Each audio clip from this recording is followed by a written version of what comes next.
Hello, my name is John St. John, and I've had what you would say an interesting life. A life that's a mixture between Forrest Gump and David Icke. And part of that life was being a chauffeur to the world's elite, or as I would put it, so-called elite.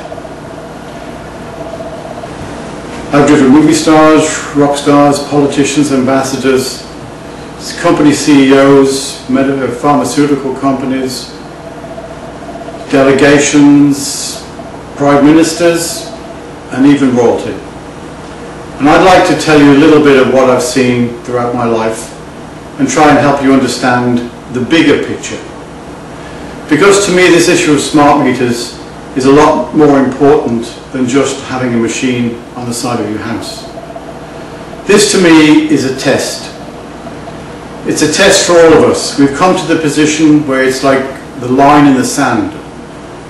Do we allow the politicians and the governments and the so-called utility companies to pass that line in the sand and take away our fundamental human rights, our freedom of choice, and the rights to protect our home, our children, and our children's future? Throughout my years working with politicians and the world's elite, I realized that they're not exactly as they appear to be. I can epitomize this more as a Jekyll and Hyde scenario, where once the media and the camera had stopped rolling, it was as if a switch would literally click. And these people, which even I thought were nice, sincere, and fundamentally good, turned into monsters that actually had no compassion and no care for you, me, or the rest of the world, including the planet. Part of this thing that I found out was a lot of stuff that the public never see. Because when people are at ease, had a few drinks, relaxed, talking at the back of a limousine, a lot of issues come out. They talk about stuff that they usually wouldn't speak of when the public's around. They forget that I'm a driver. The fact that the driver becomes invisible after 3 minutes or 3 hours or whatever. The limousine being a large vehicle, there's a divider behind me, which is usually made of compressed cardboard. I'm probably giving away some trade secrets now. But this compressed cardboard is covered with leather, and they close it up and they think they're on their own. These are large cars, they're sitting quite away from each other. There's music playing, so they have to talk fairly loud. And throughout the 10 years that I drove these people pretty well on a daily basis, I heard stories that would basically turn your hair white. And these came from people that are household names. I entered into a world that I couldn't believe. And believe me, it's a world you don't want to go into. For some reason, God, or whatever the forces be out there, put me into a position where angels fear to tread. And I used to literally cry in my wife's arms some night and wonder, why am I there, up to my neck in sex, drugs and rock and roll? A lot of people would have given their right arm to be in my position. But I was a fairly sober and honest guy, family man with 4 children. I didn't drink, I didn't smoke, and I didn't party.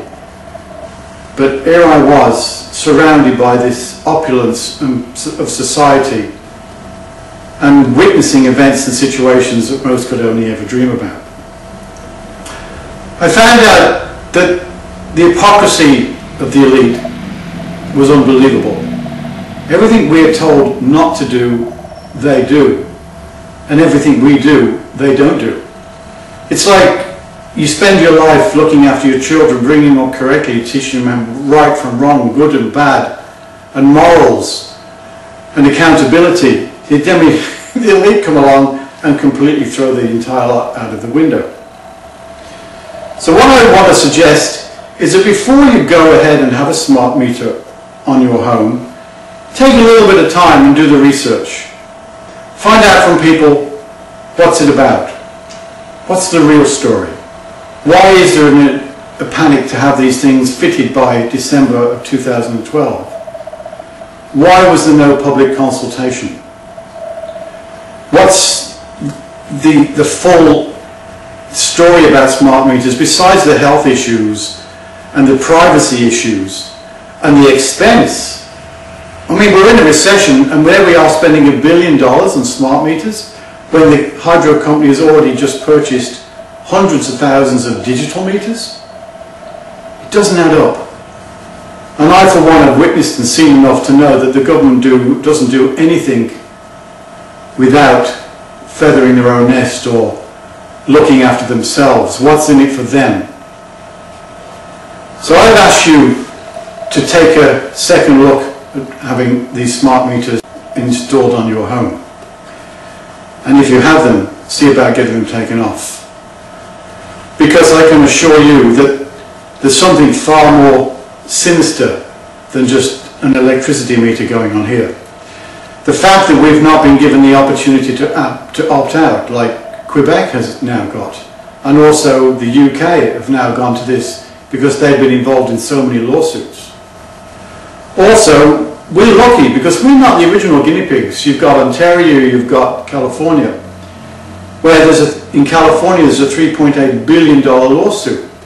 People are becoming ill, people are getting cancer, people are getting noises in their head and fatigue and palpitations. They're the guinea pigs. Our ministers who took an oath to serve and protect should be doing their utmost to find out what these issues are, what they mean, and how they can protect the public.